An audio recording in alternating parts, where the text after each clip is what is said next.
and welcome to this edition of Pillars of Progress. I'm Anne-Marie Ganes, and let's take a look at the headlines. Reforming our nation's prisons, an enlightened approach is promised. Checks for the residents of Oropoon Village and Trinidad and Tobago to collaborate with CARICOM in the fight against international crime. But let's begin with the news that the criminal justice system is about to experience a complete overhaul. It's what the Minister of Justice, Herbert Volney, describes as an enlightened approach, specifically to the issue of prison reform. You might recall that the government has announced a cash grant to ex-prisoners, as well as tax breaks to businesses who hire former offenders. Well, today they've gone a step further, playing host to a conference themed Ethics and Professionalism in Criminal Justice. Gregory Reyes has the details. Caribbean countries, Trinidad and Tobago included, continue to be challenged by escalating crime and violence.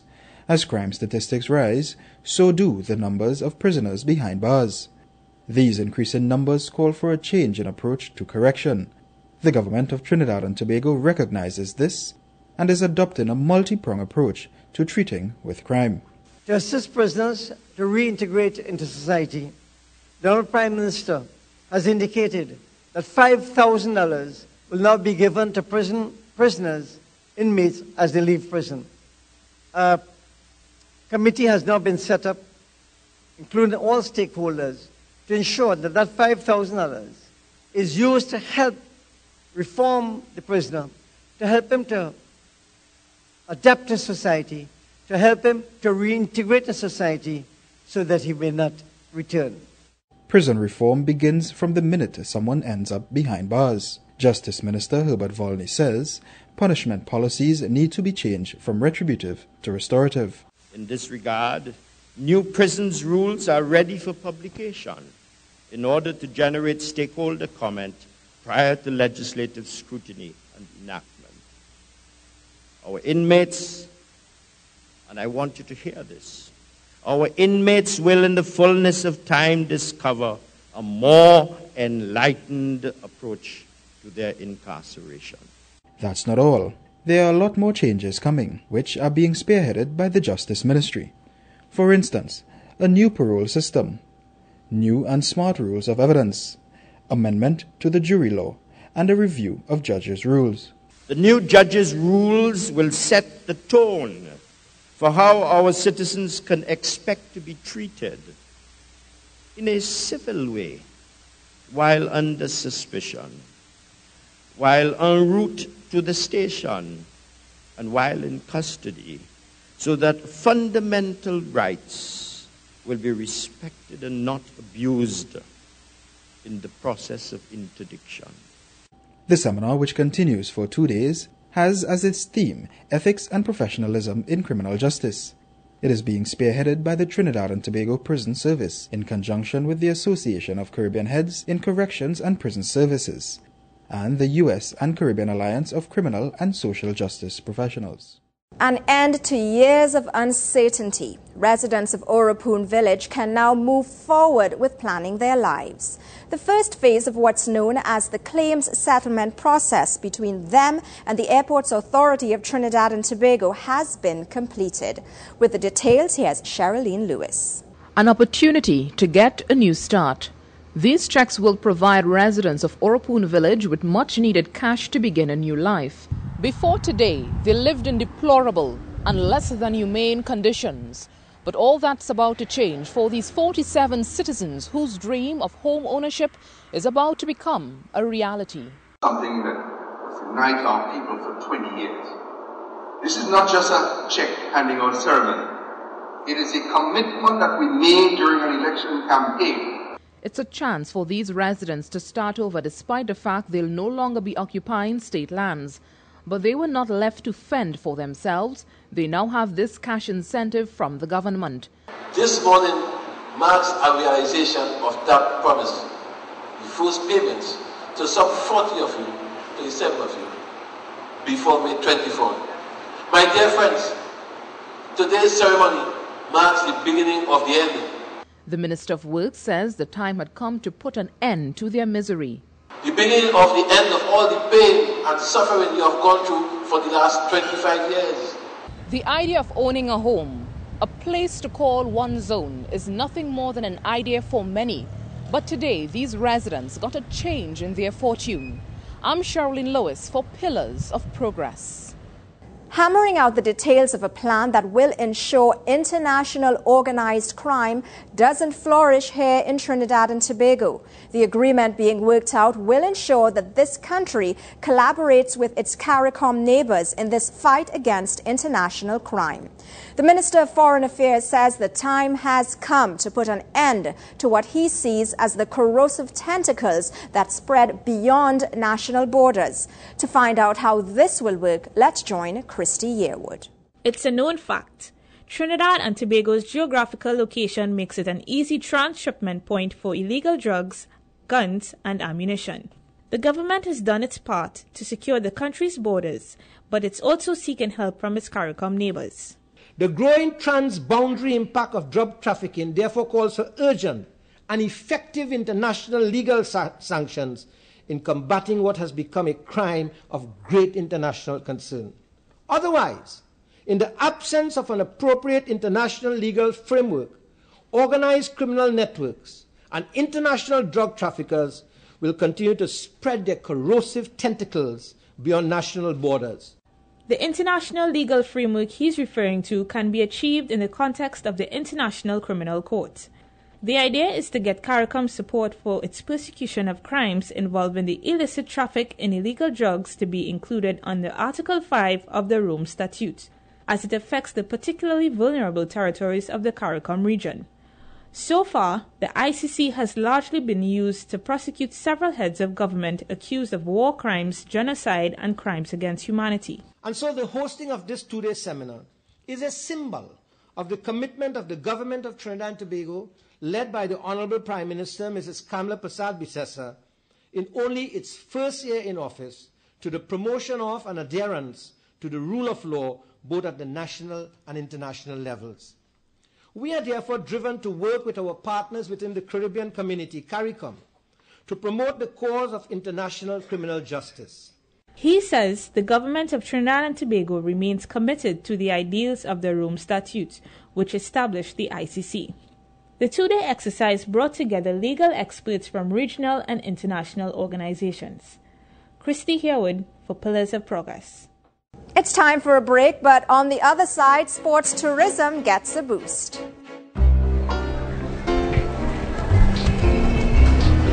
Jenny? Girl, how you going? I am fine. Just here anymore doing some shopping with my guilt-free money. Guilt-free money? Yes, Jenny, you know Board of Inland Revenue have a tax amnesty on now? Yes. Tell me how that works. It's easy. All you have to do is just pay all your outstanding taxes leading up to the year 2009, and all interest and penalties will be waived. But wait, there must be a catch. No, girl, it didn't have no catch. All you have to do is pay all your outstanding balances by May 31st of this year, and you're good to go. That's sounding good. But wait, if I can't remember what years may be outstanding, how I will deal with it? You just go down to Board of Inland Revenue and they'll assist you with everything. Well, girl, thanks for the info. Now I too can shop with some guilt-free money. The Board of Inland Revenue advises that an amnesty is in effect from September 8th, 2010 to May 31st, 2011. Be wise. Take advantage of this opportunity. Inland Revenue Division, changing the way we interact with you.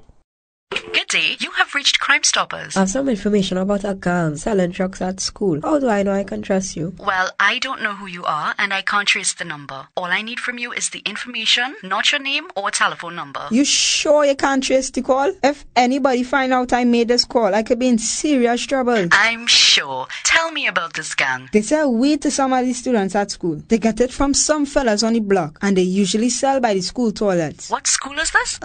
Elsa High. Thank you for the information. Don't worry, you have done something good. It's safe, anonymous, and confidential. Youth, if you have any information on crime at school, in your community, or anywhere else, call Crime Stoppers at 800-TIPS, 800-8477. It's safe, anonymous, and confidential. Informing and educating the nation, especially the young ones, about water, how it's won and processed, and how it should be protected are just a few of our major responsibilities here at the Public Education Center. the enjoyable learning environment, cultivating conservation habits, developing healthy relationships, and giving our public an appreciation of the environment in which we produce water. WASA's PEC, the region's only public education center on water. Do not leave your key in the ignition of your vehicle when you open your driveway. This makes it easy for someone to make off with your vehicle. If this happens, call the police immediately. Remember, crime prevention is everyone's business. A message from the Trinidad and Tobago Police Service. Welcome back, and this is Pillars of Progress.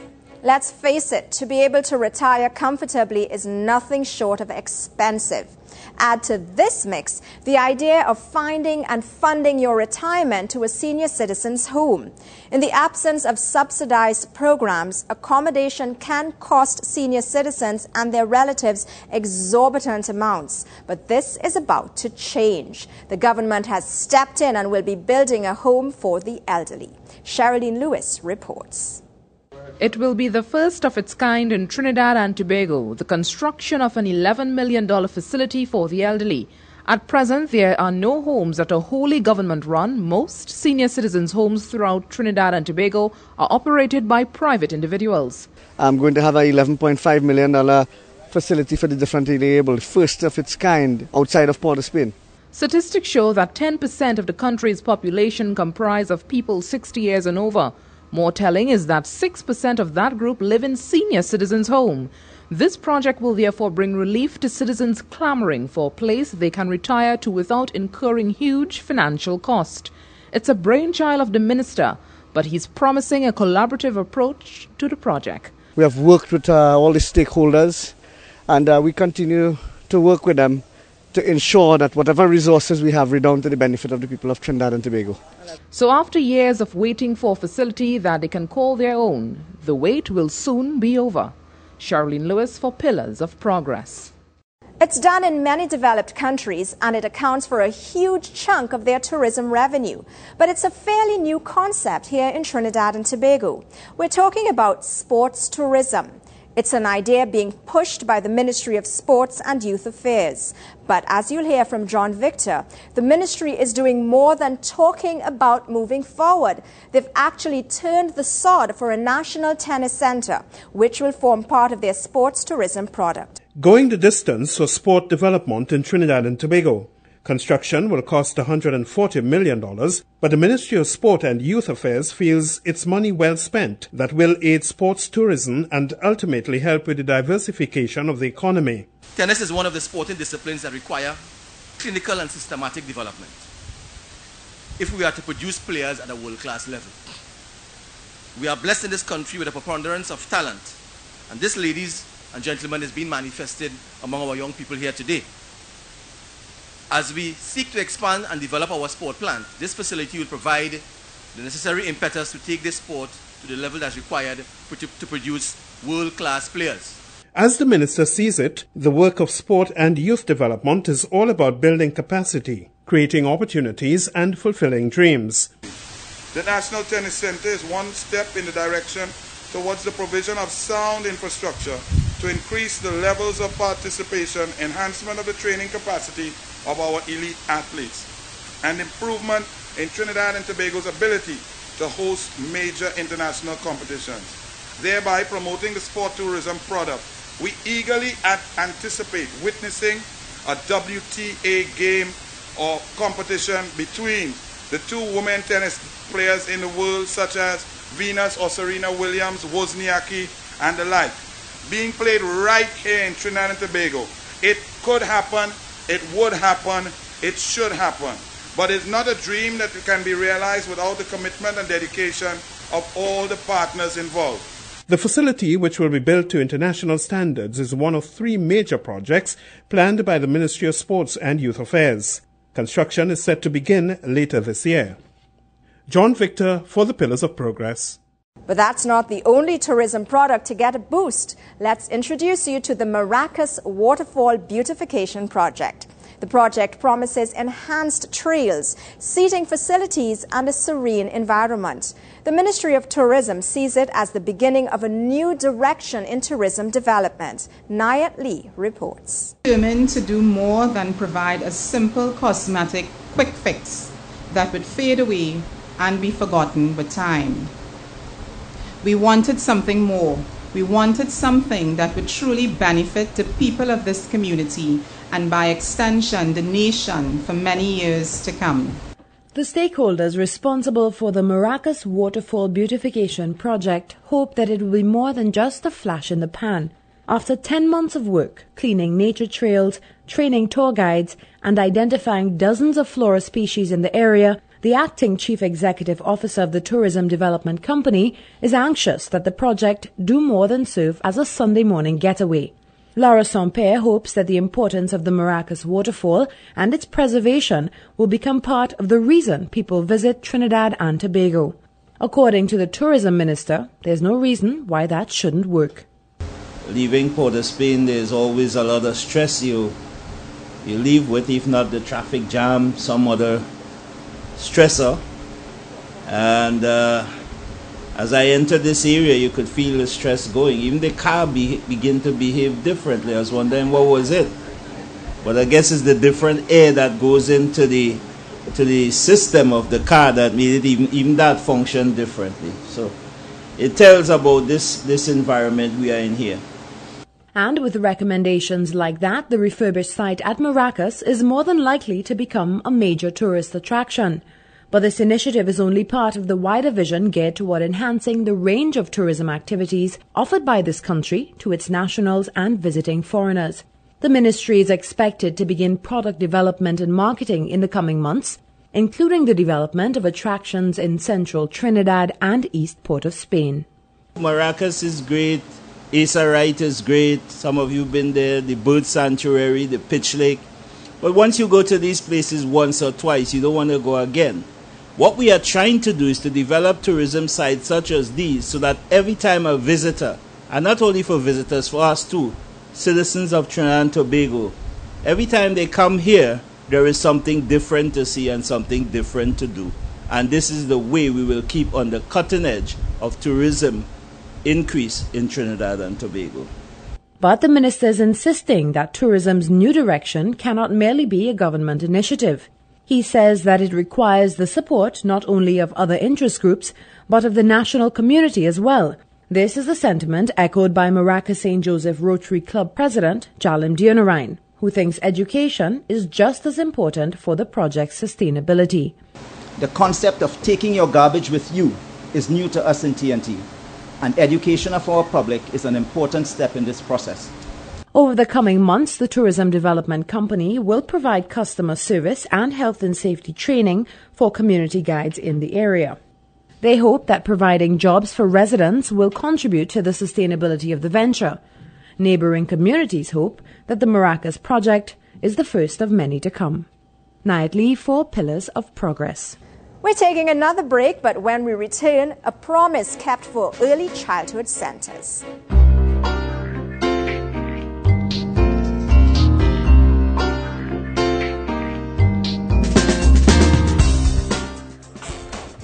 Good morning, Mr. Smith. Here are the files you requested. Thank you, Emily. I heard there's a tax amnesty at the Inland Revenue and we need to catch up with the company's outstanding taxes. You're right. But I've noticed we didn't file corporation tax returns, nor did we pay business levy, green fund levy, and corporation tax for the past 5 years. Yeah, I know, but I will have this sorted out soon. When is the deadline? The amnesty ends May 31st. May 31st. So, that gives us an opportunity to file the company's tax returns now and pay all outstanding taxes to avoid penalties and interest. Yeah, that's right.